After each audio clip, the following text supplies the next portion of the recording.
Welcome to the Bloomberg Law Bankruptcy Review. I'm Pacchia. I'm joined now, as always, by Bloomberg News bankruptcy columnist Bill Rochelle. Be sure to check out his bankruptcy column, available on BloombergLaw.com and also on the Bloomberg Terminal. Bill, two really interesting items today. We have news on the Washington Mutual case. WaMu finally has a plan. Is this case finally going to end? Well, I guess so. I'm beginning to wonder if this is a sign of the rapture approaching, right, because this 3.5-year-old case is practically done. The reason it's finally over is the bankruptcy judge, I think, was fed up. For a second time, she wrote a very, very long opinion saying that the plan just didn't work and she couldn't confirm it. This time, however, she turns around and she tells the parties, guess what, folks? You're not going to amend this plan and then come back to me and try again, because I'm not going to confirm it until hell freezes over unless you bring me a plan that everybody agrees to. Mm-hmm. Now, in many cases, this is an empty threat, but in the WaMu case, it wasn't, because there's about $7 billion of cash sitting around that will be distributed. But more importantly, there are a whole bunch of very senior secured creditors that get not only paid in full, but they get paid interest until they finally get paid in full. As a result, the interest clock was ticking and slowly but surely eroding what people down the food chain were going to get. As a result, it became really imperative for everybody to say enough is enough. We've enjoyed the Delaware Bankruptcy Court for long enough, so we're going to put our disputes behind us. As distasteful as it is, we're going to settle. That's what they did. God willing, the case will be over sometime in the first quarter of 2012. I'm sure Judge Walrath will be happy to see this case go. Tell me, Bill, in the final analysis, how do you expect unsecureds to do? Well, this is, I'm going to tell you, whatever it is spectacularly more than you would have thought. I mean, we have a couple of cases that are like that.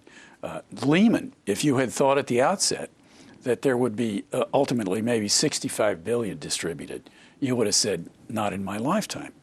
Same for WaMu, and let's just hope that in MF Global, it's the same thing. Right. Well, of course, we have to find about $1 billion in the meantime in that case. Let's touch base on the Harrisburg case. As our listeners or our viewers, I'm sure, know, the bankruptcy case itself was rejected by the bankruptcy judge. An appeal was filed.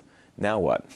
Well, a major league, I've got to think of a word that we can say on television.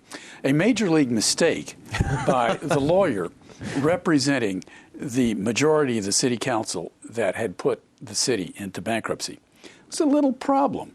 He was 3 or 4 days late in filing a notice of appeal. Oh, dear. Oh, dear is right. Very, very embarrassing mistake. Here's what happened, and I expect the lawyer was misled, although that's what you pay lawyers for, is to get things right. The bankruptcy judge rendered her decision from the bench, I think it was on the 23rd of November, and gave reasons why she was going to dismiss the case, and she signed an order the same day. She also said that she was later going to file a written opinion, which she did, and that opinion came in, I think, on the 5th of December. The lawyer didn't get around to filing a notice of appeal until the 10th of December.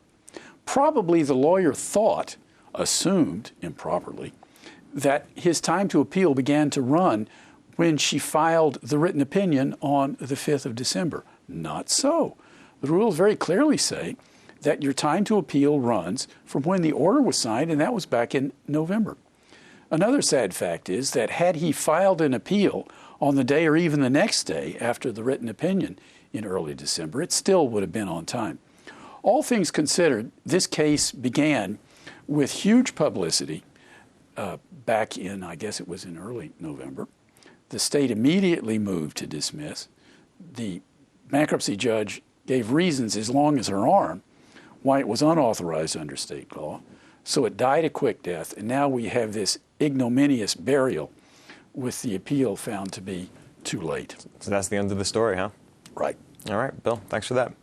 If you'd like to learn more about the cases and issues we just discussed, be sure to check out Bill's daily column. It's available on BloombergLaw.com and also on the Bloomberg Terminal, as well as the Bankruptcy Law Report. That's available on both platforms as well. I'm Pacchia. Thanks for watching.